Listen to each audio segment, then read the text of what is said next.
Hey, you there! Thank you for watching, and welcome to Forge Lines Forever. Today I have a 4v4 ladder match here on the map Project Tabula. So let's go ahead and introduce our teams and our players. Starting off with Team 1, also known as the Blue Team in the North.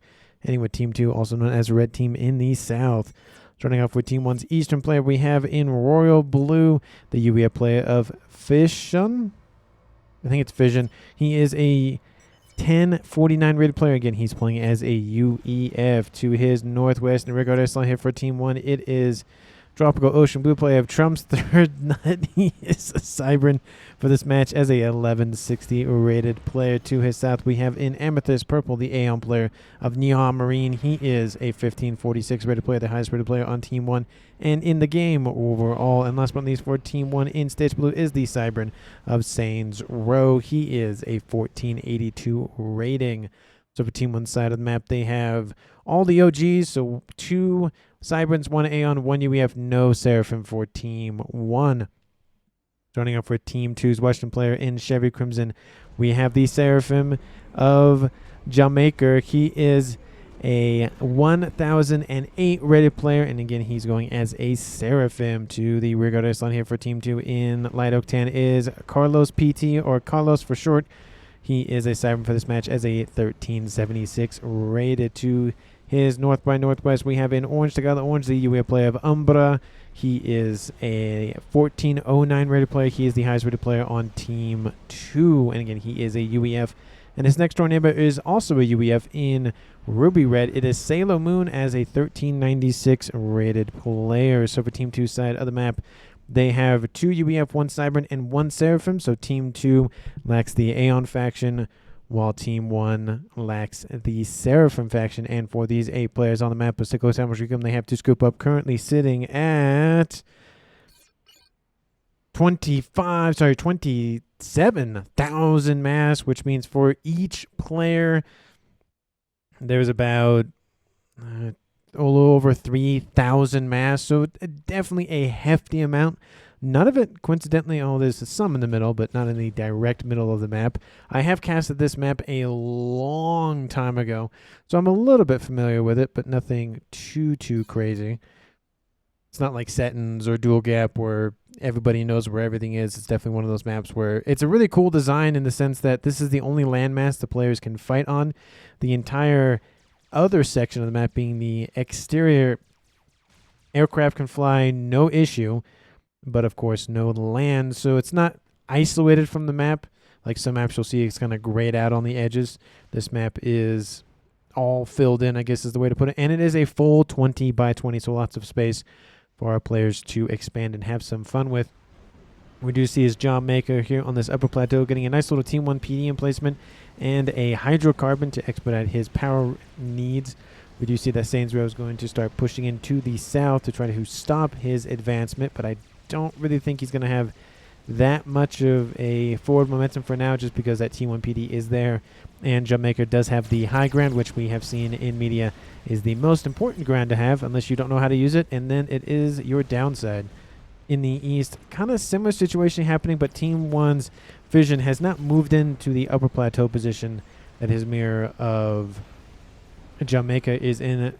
T1 PD flanking Sailor Moon's position, making sure he is protected early on in the game. And in the middle of the map, nothing really too crazy happening, just a couple of some units throwing together. Again, some sort of front line, but there's not really a lot of pressure from Team 2 as well, so it's kind of just a moot point at that point.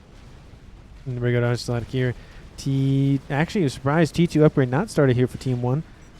We'll see if that ends up getting expedited here shortly. And T2 upgrade not online as well. So our players in the air slot going a little bit slower for their upgrades in the air tech, but again, it is a ladder match, so they're a little bit more concerned with land in terms of the aggression, because again, pretty much in every ladder match you need to have everybody on land for a little bit, and then you can transition to air if need be. We do see nice little upgrade starting here for Jump Maker, and we do see in the east another upgrade has been started here for Vision. So gun here for Team 1, gun here most likely for Team 2. We do see Trump's third nut is inbound. He says he's coming to some side of the map. He doesn't, I don't know what side, but he's coming in at some point. most likely just with a couple of interceptors. But his teammate of Neon Marine does have some forces nearby, so that's not really a huge issue for them. Engineer will get destroyed. Unfortunately, that mech does not finish. That is going to be definitely unfortunate. Land upgrades have been started here by Team 1. Pretty much everybody, except for the air player starting his T2 upgrade. And some of them have already been finished off. Do we see one here in the... That is a lot of Team 1 land facilities. Are we seeing any upgrades on any... Oh, this one is going to be the upgraded one. That is a very interesting formation of land facilities for Fission. Really wants to get that Team 1 spam outbound. We do see into the west a little bit of taunting going down here from Saints Row. Glory to the Princess is what... That's one of my favorite ones, I think. I do say the lines of apologies to those Lords of the Princess kind of things. That kind of makes me think of that line. Anyway, we do see that John Marine pushing it... Jaw Maker, not Neon Marine, pushing into the north against Saints Row, who has no upgrades on board. Looks like he's going to go for a T1 radar installation and a T2 PD emplacement here shortly. Tickle Cannon's not really going to be that useful, but it's going to be better than nothing. We do see that John Maker has now lost his upper plateau position. That's definitely unfortunate. He had it at one point, and then he left, and then he lost it. So just kind of how the way the game rolls. We do see in the east, Team 2, Sailor Moon, still holding position, not willing to push in against Fission, who has gun on board. We do see that in the middle. Again, similar situation we've seen for the past couple of minutes. Neither player wanting to engage. It's a little bit of momentum here for Team 2's Umbra, but he's being very cautious. He's not shoving his units forward. He's being very, very slow about it. The benefit, of course, of a defensive position in the middle is that when you get to this ramp area, it's very much a confined, nice little kill box. So it's really easy to defend. You have to be careful because then your opponent can go east or west as indicated over here. We do see an engineer grabbing a nice little T1 mechs. I feel like that was a capture, but I could be wrong. In the east, units are inbound here from Team 1, and we do see action here in the west as well. So I'm going to split things up just so we can see what's going on. Job Maker has been surrounded by Team 1 forces inbound from Saints Row, and in the east, similar situations are happening to Saints Row. Not Saints Row, sorry, Sailor Moon with the S's and the J's and the whatnot. We do see that John Maker has been able to get out of range of Saints Row Commander, partially, of course, due to the fact that Saints Row did not have a gun upgrade on board. And Sailor Moon, of course, is out of there as well. His Team 1 PD definitely came in handy, but he is falling back. Same thing here with Jamaica. We do see that a couple of T2 Corsairs are inbound to go after Jamaica's commander. We do see the comm of Carlos is over here as well to assist. And he will be able to take out the rest of those Corsairs. It was a really, really close attempt to grab that comm, but just wasn't enough. And he does have veterancy now, so that will definitely help with his survivability just a little bit. In the east, still the pressure mounts here from Team 1's Fission. He is in low yellow territory. So if Sailor Moon can get a couple nice shots on him, that could be the death of that commander in the first kill of the game. But of course, gun and nano versus gun illustrates why there is that discrepancy. There are, of course, Team 1 units nearby, which, again, they are helping keep the HP down for the comm, but in terms of counts, it's not really doing terribly well here for Team 1. Of course, so there's the veterancy to consider as well. In the red here for Fission, and Sailor Moon still in the yellow, and it looks like he's just going to start walking down that commander ever so slightly. But of course, there are more units inbound, and Sailor Moon does finally drop into the red as well. So these comms very, very close to one another in terms of death. If one comm dies, the other one pretty close to dying as well. So both those players are going to be a little bit more standoffish than they were a couple of seconds ago. We do see in the middle comm on comm action most likely about to occur. Umbra versus Neon Marine. Neon Marine has the sensor and range packages versus Umbra's only gun upgrade.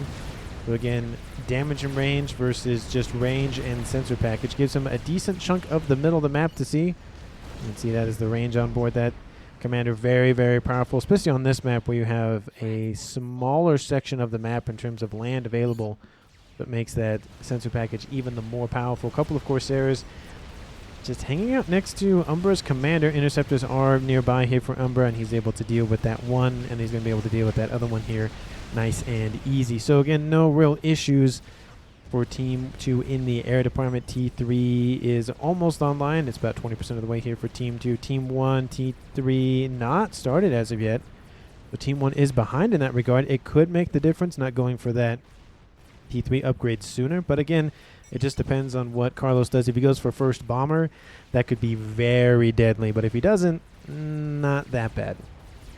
You do see a couple of blazes inbound just to strike at Umbra's commander. Nothing too system critical. We do see a couple of PD being built back here to try to throw Team 1's forces away, which they are doing a decent job of that considering now Marine is in the yellow and Umbra is not. He's at 2-star veterancy and Young Marine is at 0 veterancy. So again, 20% more hit points for Umbra's commander. We do see in the west things are again more standoffish between these two players, and it looks like the same kind of thing is happening in the east. Nothing too terrible in the way of being ahead one way or the other, but it does look like Team 1 is just inching a little bit forward. There are a couple of some pillars up here on this upper plateau section, and we do see Sailor Moon is inbound again. Nano and gun on board, so he's able to rep up decently quickly. Not as good as Cybrins or Seraphim, but again, something is better than nothing. And Fission doesn't have any other upgrades on board to speak of. And I think Sailor Moon bit off a little bit more than he could chew with these pillars. It's going to be close. He does get a... No, I was going to say he did get a rank in veterancy, which I think he just did. Well, that was in the west. I think that was at 2-star veterancy. So that gives him a little bit more chunkier of hit points to survive.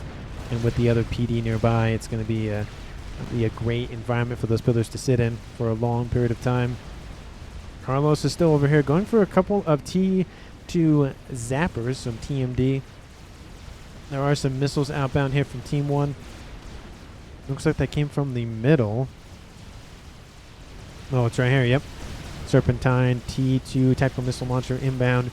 It will get denied by the TMD, so no real issues there. No, yeah, it should be fine. It should still be in range of that TMD. And it looks like all the units inbound from Jamaica doesn't like that. And it looks like it's going to be a death of a T2 mix and death of another T2 mix and death of a missile launcher. We do see T1 PD has been spammed up. Will the T1 and T2 engineers finish it? Yes, they will. The only problem, of course, is there are more units inbound and there are some T1 artillery nearby. So those might be able to deal with that PD quite nice. And it does look like with a couple of some Ilshis, that's definitely going to just roll over that PD emplacement quite easily. Team 1's center player of Neon Marine loses his TML, which again isn't a huge issue. It's just annoying. T3 upgrade is done for Fission in the east. And Sailor Moon still pushing him with his comm. I don't know if this is the smartest play because Team 1 has still been just pumping units to this upper plateau. PD still kind of in range. It is, of course, that arc that they're trying to deal with. But it does look like Sailor Moon is going to get away for a little bit at least. A couple of more PD have been built, more pillars inbound. And it does look like he has some nearby Titan allies from Umbra to assist. That group of units will be dealt with quite easily. In the north, T3 air is done here for Trump's third nut, and Team 2 also has T3 air online. Nobody else has gone for T2 air at a minimum, so only one air player in this game so far, which is very typical with a kind of 3-lane map as this is. In terms of the eco that we haven't talked about at all this game, Team 2 480, Team 1 380, so about 100 mass in favor of Team 2, which is a considerable amount at 15.5 minutes or almost 16 minutes. But again, it isn't that crazy to be that far ahead. We'll just see how Team 1 responds to this, but of course they are losing mexes as we speak with incoming Ilshis from Jamaica, who has T3 engineering suite, not T2, but T3. And that is going to prove a little bit more annoying for Team 1 to deal with, especially because Saints Row doesn't have that much online. He has a couple of Team 1 units. He has T3 land online, going for bricks, going for more P-gens, but he might be suffering in the power department, which is possible. But I did see a bomber overhead, which I will look at just shortly here. He's on pause. Oh, looks like he had some issues with power, so it's going to be one of those things where he's going to have to micro that a lot more efficiently and closely. We do see Strat Bomber has landed a second shot on Jamaica's commander. He really wishes he had nano at this point. There are some flag. At least I saw some flag. Yep, nice little T2 flag installation. Another bomber drops him into the yellow once again. And it's just one of those scenarios where unless Team 2 gets some support here, that could be a dead comm. Whaler inbound to deal consistent damage to the comm while the bomber comes in for another bombing run. There are some T1 interceptors nearby going after the Whalers. Whalers do have some AA on board. Nothing too crazy, but nothing terrible. Another bomb does not drop. Maybe it missed one of the other couple of ASFs inbound from Carlos now, and that should save the comm. Jamaica still retreating. Sainsbury, of course, has gun and nano on board. And he does get a rank in veterancy, a huge chunk in hit points, I will admit. Oh, and then he loses a chunk of that to the strap bomber anyways.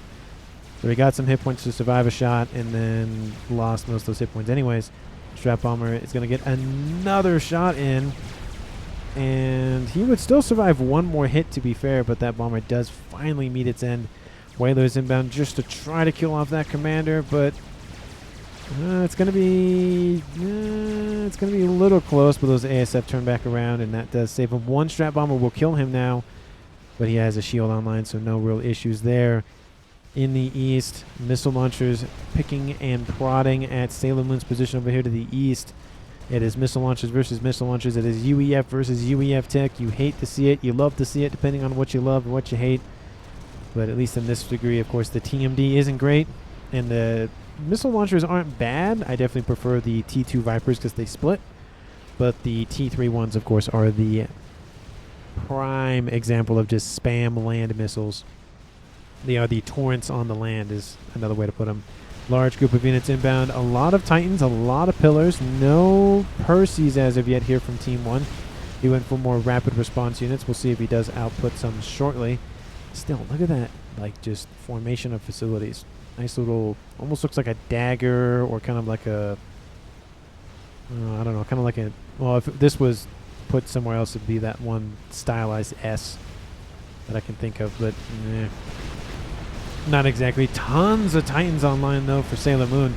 He's gone full Titan mode, and he's trying to do his best to just deal with these incoming threats here from Team 1's Vision. And, of course, they don't break through that well. There's so many Titans here. I would have loved to see more Percies in this mix here for Sailor Moon, but at least at a minimum, he has defenses and he has availability to just hold off an attack. In the middle, a little bit of attack is brewing here between Team 1 and Team 2's middle players. But again, it's been very timid, very held back, very reserved for these two players. They're not really engaging with one another, kind of just hanging out, ecoing, kind of just having a fun time. You can see that reflected in the mass income with Meow Marine almost 200 and Umbra at 240. So they're really just trying to save as much mass as possible, put it into upgrades, put it into mass fabs, put it into all the juicy stuff. Just kind of hold off. T2 Air has been started for him as well. So he's going to start helping out in the air play, which may or may not be a good thing, but it just depends on how much pressure he puts on land and air, because if he loses pressure on land, that could be a bad thing or not. And if he puts too much pressure on air, then Team 1 knows that he isn't putting that much pressure on land. It's just kind of a cat and mouse, kind of a rock, paper, scissors kind of game, as it always is. Missile launcher outbound going to kill off that mech once again. Oh, the TMD tries to deny it, but nope. It is not enough. In the west, we do see Jamaica online, just producing some AA. He wants to make sure he's protected. He has a nice little T2 shield. Would like to see a T3 shield in this mix, but at least he has a couple of T2 shields just to protect himself for now. ASF fight possibly happening here between the two players, but doesn't really happen anyways. Kind of one of those scenarios where it looks like there was an attempt and just decided to send them elsewhere. It looks like they're going to protect nothing over here. There is a nice little attempt here from Team 1 to drop a Harbinger and a Brick, each controlled by a different player, which definitely wouldn't recommend that, just because it's harder to micro that. It's really easy to just micro 2 units with 1 player versus 2 players with 1 unit each. And it does look like they are dealt with quite easily. They did get a couple of mexes killed, which is definitely good, but I just don't know if it was super worth it. I guess in terms of mass per second, it's worth it, but in terms of other things, I don't think it's that worth it. My opinion, of course. It just depends on how much APM was spent dealing with it. So it's just one of those things. And of course, the units cost mass as well, so you have to weigh that and all that stuff. Ravagers online here for Team 2. Sailor Moon, of course, trying to deter Team 1's advances and take out all of these outlying defenses. The best position would to claim the upper plateau and just rain fire down that way. But he wants to clear the eastern avenue first and then probably go west. The last thing I would do is I would push in here and leave this exposed, because all those missile launchers, all those units can just turn up on the edges and just fire down and have the advantage that way. Not that they have a height advantage or anything, but just tactically have that advantage to be able to fall back and hide behind the environment if they need to. Looks like there's a lot of reinforcements inbound from Nyao Marine, and he's shifting all of them eastward. It looks like he's fully retreating back to his base. I don't know if he's going to send them over and then push on the eastern side, but this is a huge problem for Team 1 in the sense that Team 2's middle player, which we've been talking about, has been just kind of sitting there, same with Team 1, for a while now. And him sitting on probably 300 plus, almost 300 plus mass so far. It's not the it just depends on what he does with this. If he's able to send all of his units in and crush the eastern side, that'd be worth it. But if he's just going to get sandwiched between these two players, not worth it.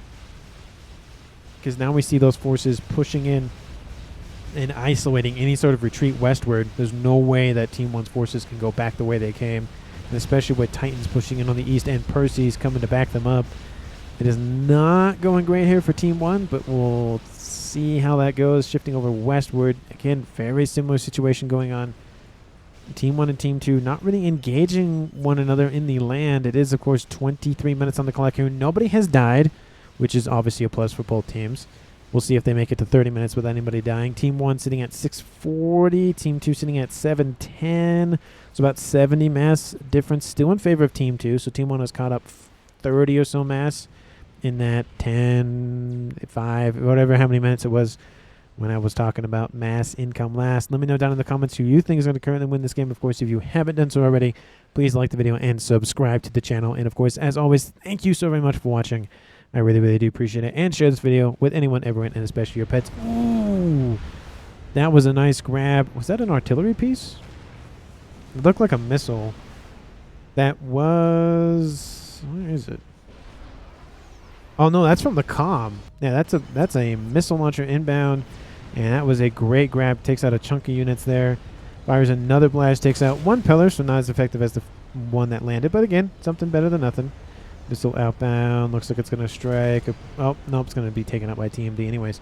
That was a nice grab. Looks like everything transferred over to Nyao Marine. Possibly Fission is going to go out with a bang here. Don't really know what his idea is of dealing with this incoming force. Fission's just dancing at this point. And he will be the first departure of the game. Most of those forces have been dealt with. The Percies are the only survivors of that explosion. It looks like he wanted to go in and just take out some land forces. I don't understand his motive behind that. Probably hotkey, no time. No idea why he left or why he did that. Because he engaged, I think, for no reason, because he transferred his units over. Not no reason, but he transferred his units over, then he walked in. So he must have had to go or something. And rather than just control K-ing in his base, or whatever the case may be, he walked in, which, again, he did some collateral damage, which is better than nothing. Experimental has been built for Sailor Moon. Did he get Aeon Tech or Seraphim Tech? Nope, he's stuck with the UEF. He's gone for the Fat Boy. Very, very good unit, of course, but you just got to keep it out of range and stuff because it is kind of weak in terms of hit points. In the west, nothing really super crazy. Chicken has been started. It is in the yellow, so over 20% done for that. And nothing else so far for Team... oh, another Fat Boy coming online here for Umbra. So 2 of those online for Team 2 could be a little bit deadly, especially on this map. Especially if it's sent eastward. We do see an attack inbound just with a bunch of flapjacks. Looks like Sailor Moon just wants to get rid of them at this point. And they're going to go nowhere. It did draw all the forces east, which would have been a perfect time to send the main forces north. But it looks like they're just going to hang out, catch some sights, and just watch everything unfold. Gunships were inbound as well from Trump's third nut just to assist, which they weren't needed, but it is nice to have the assist if it didn't end up going the way that Team 1 thought it would. You see a couple of Optims taking that upper plateau route, which might work, except there is a crab nearby, and that crab can shoot over that cliffside, so not super great. We do see that the crab is going to be able to turn and intercept those, and yep, there they go in full retreat. All the crab, actually, no, they have to sit essentially right about here to be able to actually shoot over that cliffside. Anything below that, and it's not going to work. Gunships are inbound, ASF are inbound, but looks like Team 1 thought better of it. They probably went after the Fat Boy, but notice the ASF from Team 2. Flag, sorry, not flag, but T3 SAM sites being built here of the UEF variety. Looks like the headquarters is the main target, and that is going to be a kill, denying Team 1's Eastern player of Neon Marine UEF T3 units. Of course, he still has his Aeon variety ones, but his UEF ones are denied for the time being. So, of course, it is a 3v4 game in favor of the southern team of Team 2. And the fighting in the west is heating up quite nicely. Crab is inbound with a huge brick wall to follow it. Chicken is being built, but I don't think that's going to finish anytime soon. We do see some Optims trying to intercept and slow down the advancement of this crab, but with this brick force that's just railing everything, just not letting anything stand anytime soon. Team 2 is not doing good on this western side. So while Team 2 is winning the east roughly, Team 2 is losing the west, which of course naturally happens. One side usually wins, one side usually falls. It just determines on how fast one falls than the other, or wins than the other. The comma of Carlos is over here. It's a little dangerous pushing in northward, though. That crab is inbound. It has dropped a decent chunk of hit points, though, due to land and air units. Transport inbound to pick up Jamaica's commander, most likely, but that transport gets almost one shot by that crab. So it is outbound. Loyalists inbound just to, again, assess the situation. They found Jamaica's commander, so Team 1 can continue the pressing. Carlos pushed in, again, way too far forward. Should have seen that crab coming because he saw it up there. And that is a victory here for Team 1. It drops this game to a 3v3 and might be a 3v2 if they catch up to Jamaica's commander. We do see the base here for Jamaica not feeling great. And it's just not a good day here for Team 2 on this western side. On the eastern side, kind of the similar thing happening, except that Fat Boy is not going well. That Fat Boy has been denied. And that brick wall is continuing to push. T3 air headquarters is down for Sailor Moon, so it's nice to have T3 air in that regard for him. But of course, we have T3 air as well for Umbra. So we technically had 3 players go for air, but 2 of them are dead. Sorry, 1 of them is dead. The other one had all of his units transferred over, or at least the remaining ones, over to Umbra. We do see, of course, it is not stopping. Couple of Stingers are outbound. Team 1 should be sending their ASFs in shortly, but I guess they're not. Don't know where they went. Most likely there was an air fight at some point, and Team 2 won it. Apologies for missing that. Gunships finally dealt with, and ASF are inbound to protect those gunships. T3 mexes are going to be taking a beating here. The mass income for Team 2 is probably not... Wow. Oh, that was a lot more than I thought they would have. Team 2, 1.2k versus 1,000. Makes me think how much mass they were ahead before this onslaught from Team 1. And Jamaica's still trying to get out of range of that brick force. And there are some more gunships inbound, some renegades to assist, trying to deal with all the bricks. But again, you take out the crab, you take out the bricks. It's just kind of one or the other. I don't think they have enough time to take out both. Ravagers opening fire over here to the east. It is going to slowly push that force westward. There is an air grid over here. That's not probably going to survive here much longer. Team 1 has almost pushed the entire southern, or to the southern tip of the map, at least on Team 2 side, with the western side essentially under their control. For the while, we do see a couple of Team 1 PD, sorry, T2 PD by some T2 engineers, T3 engineers. I keep saying the wrong number. And Saints Row, he's trying to push in. He's sitting at 5-star veterancy for no additional hit points. Overcharge kills off the rest of those engineers. So he should be fine unless some random strat bombers come in, and that is a dead comm. Bricks are inbound. T2 PD trying to be hastily built, but it's not going to be enough. That air grid is not going to last that much longer. Saints Row builds an experimental. We'll check on that in a minute. Most likely another crab. More gunships inbound. Some whalers added to the mix here. And I thought I saw some broadswords as well. Looks like just Stingers. And look at this force. It is just continuing to push and push and push. And still, Team 2 sitting at 1.2k mass income. Team 1 at 1. Oh, now it's finally dropped to 1.1. Mex is going to be taken out. That's going to drop to 1,000 here shortly. And that crab has finally been defeated. But just look at the devastation. That one crab and a bunch of bricks rot the Team 2. Another Fat Boy taken out. That's going to hurt. Those whalers have been really on the ball with that tactical Billy Nuke. He's now online for Umbra. And he might just be looking at taking out that brick force that's inbound for more and more mexes. Team 2 is now finally dropped below 1,000 mass course, Team 1 doesn't know that entirely, but it's a huge, huge jump. It's gone from 200 mass ahead plus for Team 2 to 200 mass below. So a 400 mass jump has happened for Team 1 in just building mexes / taking the other mexes out. And those forces, again, are going to just slowly be dealt with. Some broadswords inbound here from Sailor Moon to assist. They really need a win somewhere. I don't think they're getting it on that western side. This game could transition from a north to south to a west versus east scenario, but I don't... it just depends on how fast Team 1 pushes in and how fast Team 2 pushes in, because it could transition that way. We still have at least, I think it's 20 or so minutes left on the clock, so we got a lot of time before things really hit the fan, would be the way that I would phrase that. Large groups of Percies are inbound, and that is not great here for Team 1. Looks like all these facilities get knocked out. They're going to go for a reclaim. They want to keep the T2 headquarters for engineers' sake, but I do not think they're going to last that much longer over there. Still, those bricks are causing some havoc. More mechs is still being taken offline. T2PD trying to be just thrown together as fast as possible. Another mech is down.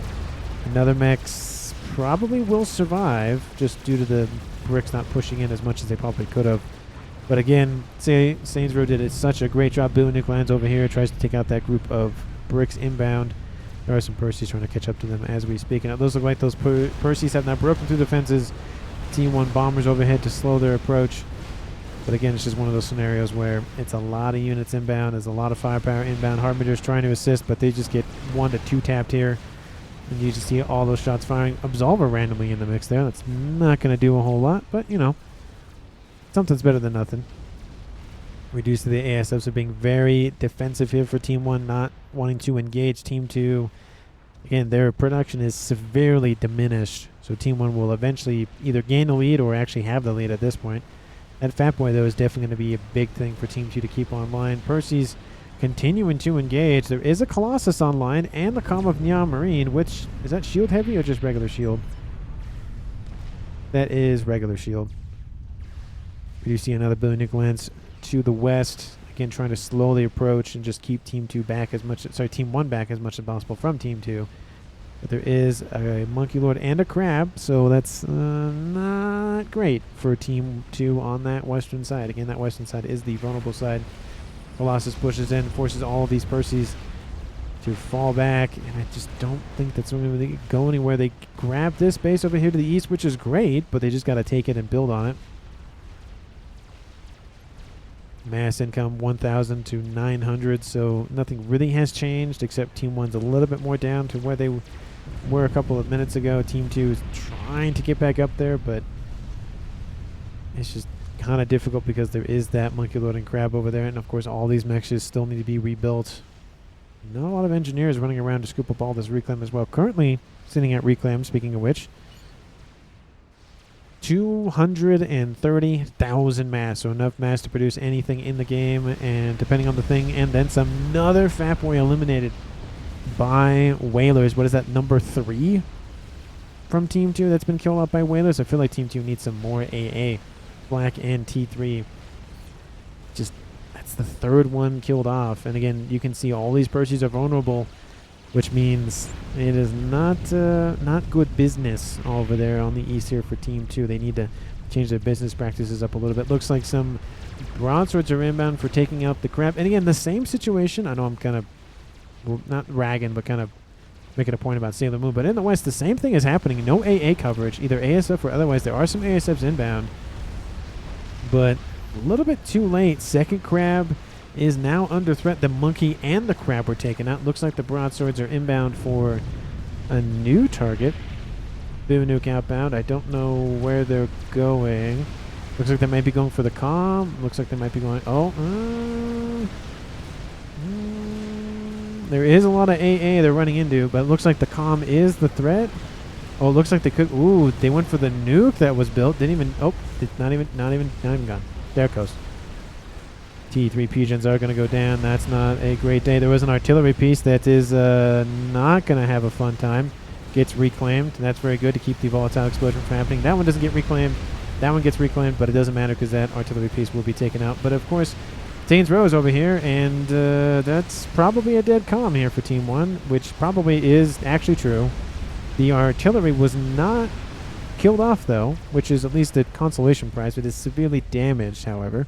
It'll still operate perfectly fine, just doesn't have a lot of hit points on it.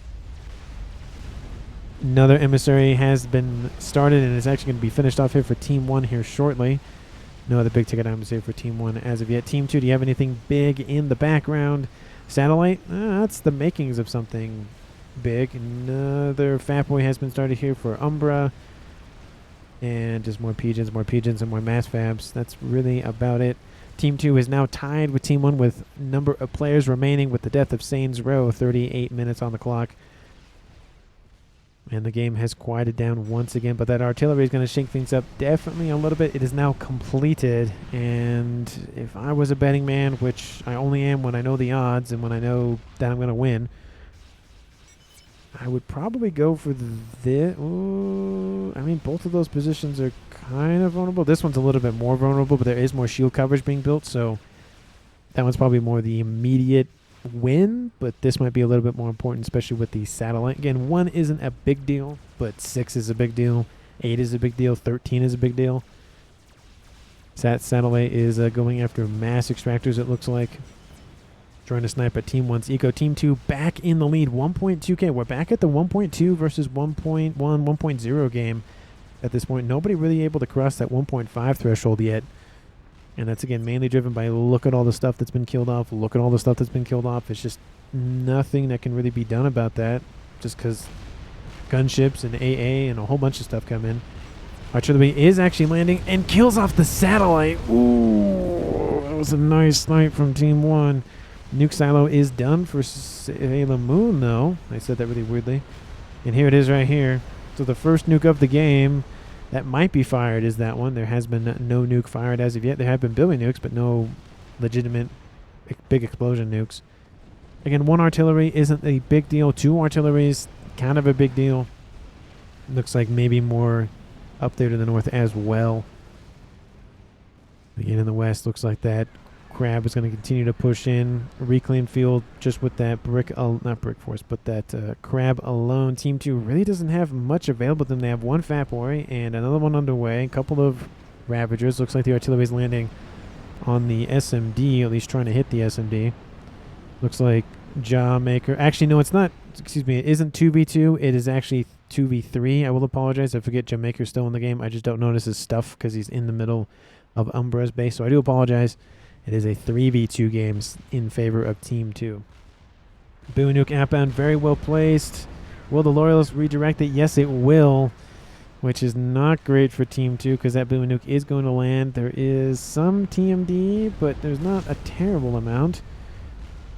And looks like, oh, it's not going to be... they do fire it down in time, so that's good. But those Loyalists, of course, they redirect the Boo Nuke. Really, really nice. Missiles are outbound from Team 2's middle of Umbra. And there is not a lot of TMD over here, which means that artillery piece might be going the way of the dodo. Oh, it kills off the artillery piece. Nice snipe here by Team 2's Umbra. Looks like it's just add insult to injury. No reclaim field or no wreck for Team 1 to scoop up. Would have liked to see it go for a little bit more of the pigeons to kind of get a nice cascade. But, again, the artillery is down, which is better than nothing. I think only ASF, says Saints Row. Dang, hey, just produce ASF. Don't produce gunships, I guess. In the east, second Fat Boy has been added. Gunships are inbound. There's a lot of those whalers, and there's not a lot of AA in this base. There is some Cougars, and Boo Nuke. Oh, that's a nice snipe by that Calm of Umbra. He doesn't get all of them, but yeah, that's definitely a wow moment from Saints Row and me as well. That might have just saved Umbra's life. That was very, very big. The land force is still inbound. However, the AA, or the pseudo AA from the Umbra side of things is, that was impressive to say the least. That might have been play of the game if there was we were playing a different game. Anyway. Grab is inbound, trying to use the bricks to just cover its approach. I thought I heard a nuke launch, but maybe not. No? Okay. Looks like another billion nuke is inbound. I think there's still loyalists in this mix. It's kind of hard to see them moving a little too fast. I don't actually think so. And it will land, takes out a chunk of the bricks. Decent, decent. What's the mass killed from that Umbra commander? If I can find... Oh, there he is over there. 68,000 mass killed. Nice, nice amount of mass killed. Lots of shields, lots of Ravagers. There goes that crab, and that... There's the nuke I was looking for. And it is outbound. Where is it going? It's looking like it's going to Saints Row's old position. And another explosion in the south. Looks like it's going to be another billion nuke. Looks like he might cancel that. That could have just been primed for another shot. Don't nuke the reclaim. Don't do it. Don't nuke the reclaim. And the first nuke of the game, kaboom! It kills off the entire base there. The crab, unfortunately for Team 2, survives for the most part. Artillery back online here for Team 1. Building another one up here. Might as well just build the... You could have just built it in the hole that was left by the first artillery piece. SMD is not loaded, so that nuke could have actually landed in the middle of this base and taken out the artillery piece. That, not great, but there's no way that Team 2 could have known that it was not loaded, so they took the for sure shot, took the guaranteed shot, which of course sometimes is the best call to do, sometimes it's not, but just depends on the situation. Couple of bricks, though, not going to be a good idea for those Fat Boys to run head-along into them, but they are opening up their secondary fire to help deal with those bricks standing guard. In the east, things have quieted down a decent amount just due to the Fat Boys been holding position for a while. Neon Marine builds a T3 air facility to help assist in the air department. What did it... Oh, it's over there. And second artillery piece is now in the yellow. Lots of ASFs guarding that artillery piece. Team 2, of course, has a nuke. Team 1 does not have a nuke, at least that I can tell off the top of my head, that I can see with my eyes. Both of the comms here for Team 1 in the same position. Definitely would not recommend that just in case of a nuke or telemaser commander or anything like that. We do see in the west things have quieted down once again. Team 2 sitting at 1.3k mass income. Team 1 now has dropped back down to not even 1,000 mass per second. That is not super great. Another volley inbound though. Looks like it's going after T3 mexes. Just again sniping at more of that eco. 2 missiles per. I do like that. They're being very efficient, that Umbra, going after T3 mexes, just one after the other, one after the other, and one after the other. Oh, is able to take out that T3 mex. Another volley inbound. Nice. Gonna take out a TMD. Looks like they wanted to ensure that TMD was killed off. And we'll kill off that TMD as well. Great sniping here by Team 2's Umbra. Those little yellow dots running around the map have been very, very good to him this game. Especially that Whaler move, which was just so good. So good. But we see some strat bombers and gunships and ASF inbound. Looks like they're going after the Fat Boys, which... There is some more flak in this mix than there originally was, 10, 15, 30 minutes ago. But, yeah, that's a snipe-worthy amount of bombers. That could have gone after a comm, that could have gone after the nuke, that could have gone after something else.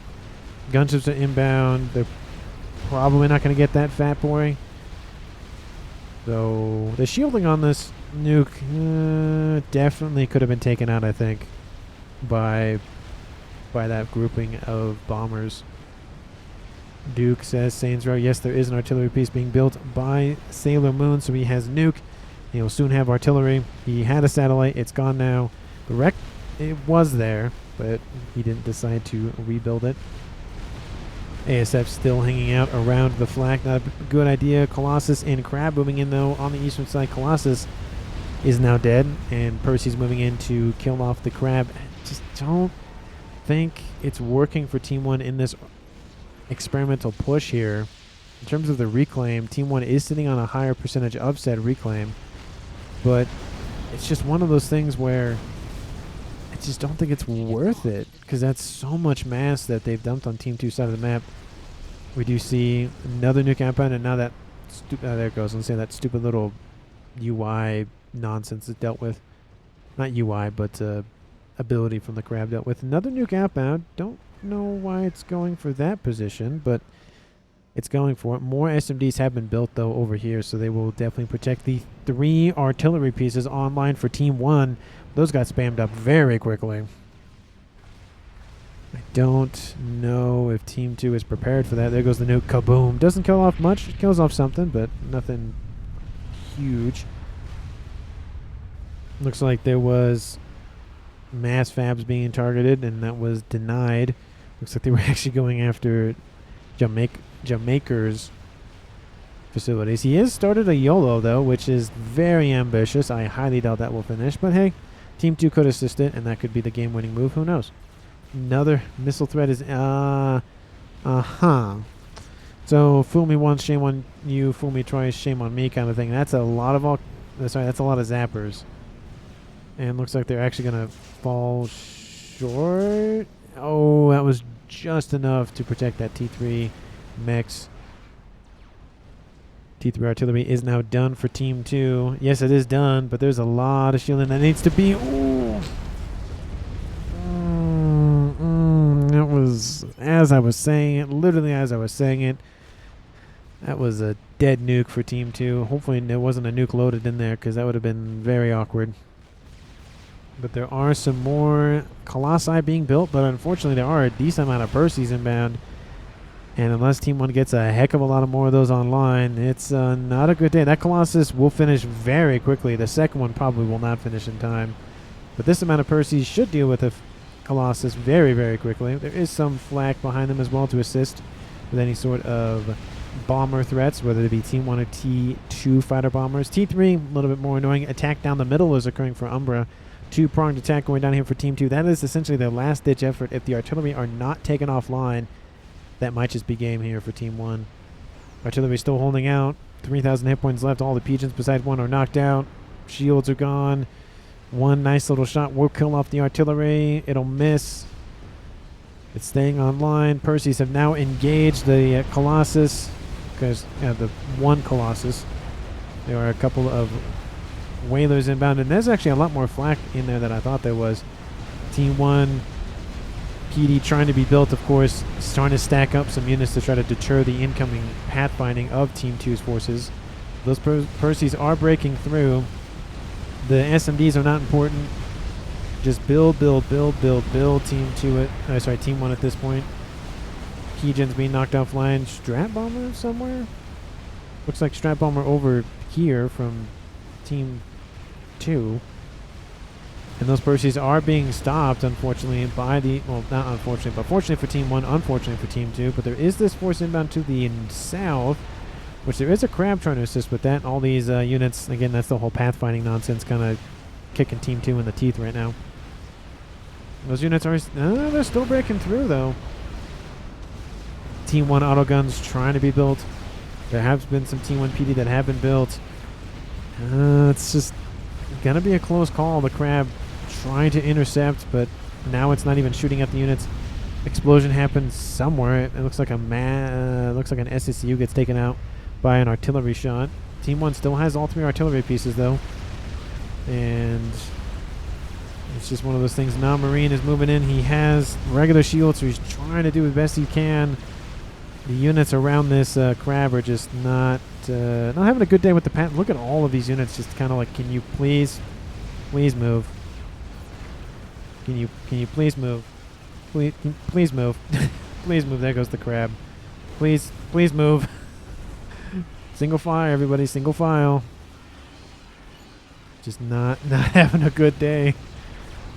And T2 PD being built, but again, those Percies can rip shields apart, rip units apart very, very quickly. Overcharge kills off a Percy outright, but again, those shots are coming in for those PD. They're coming in for the shields. If they take out the line of pigeons, this could be very volatile very quickly. More pigeons are being built. Probably not the best idea to add. Percies have stopped moving. Definitely not the best idea there. Shield goes almost critical. Shield goes down over there. The eye, that's not a good place to put that. And there goes more of the shielding. Percy's still moving in. Oh, it's going to be kind of close. Lots of PD built up there, though. And P-Gens are going down. A couple more will be enough to cascade. Another line of P-Gens goes down over there. Another group of P-Gens goes down. There goes that group of P-Gens. There goes that. Oh, that was just a nice cascade that happened. And Yamarine is taken out in that exchange as well. Team 1 has lost another player. It is 52 minutes, 48 seconds on the clock here. We're leaving Team 1's third nut. Trump's third nut. The last remaining player on Team 1.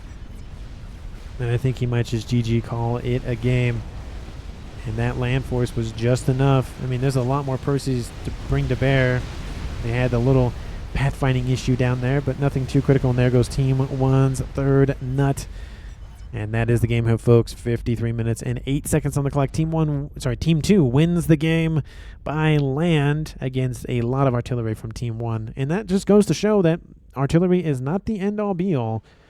Because all it takes is just a group of Percies to just full steam ahead and call it a day. And that is the game, folks. Thanks so much for watching. I really, really do appreciate it. MVP from me. I mean, Umbra just did so much with that Billy Nuke. And look, he was building a Mavor. And how was that YOLO going? Oh, it was there. But Umbra did such a good job with that Billy Nuke. That one that came in and killed off a third of those whalers was very, very good.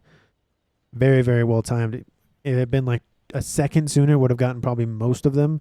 But still, again, a missile hitting a target like that when aircraft can move that fast, very, very good. So again, Umbra gets the MVP award for me. And of course his Percies, with the distraction of Sailor Moon's forces, were enough to just crack it and break through the main base of Team 1. But again, thank you so much for watching. I really, really do appreciate it. If you haven't done so already, please like the video and subscribe to the channel. And I will see all of you in the next one.